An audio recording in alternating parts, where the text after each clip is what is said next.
dəqiqə, hər saat gözləyənim var evdə.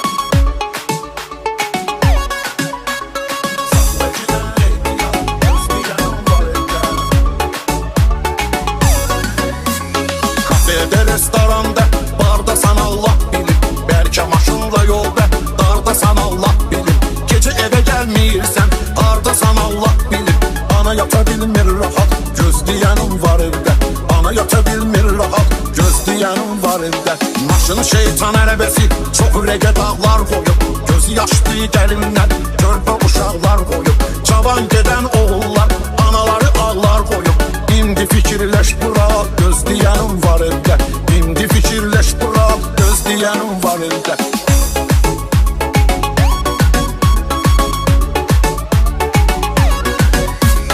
Bu sərxoşluğu, sən ay nişanlı oğlan. Maşınla dil xoşluğu, sən ay nişanlı oğlan. Kənara qoyaq dostluğu, sən ay nişanlı oğlan.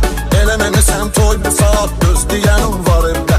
Eləməmisən toy bir saat, gözləyənim var evdə. Otur meydən et zaman, yuxulu halda sükanda.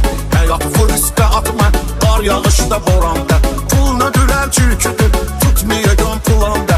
Olmasın 5-10 manat, gözləyənim var evdə. Olmasın 5-10 manat, gözləyənim var evdə.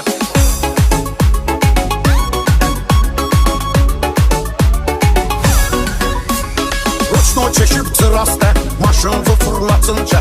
Bu fikri at baş ondan, 3-dən 2-yə atınca. Traynoya qonu çıxıb, qabaq maşına çatınca. Sağ salamat evə çat, gözləyənim var evdə. Sağ salamat evə çat, gözləyənim var evdə. Maşını yavaş sürgünən, uyma günən şeytana.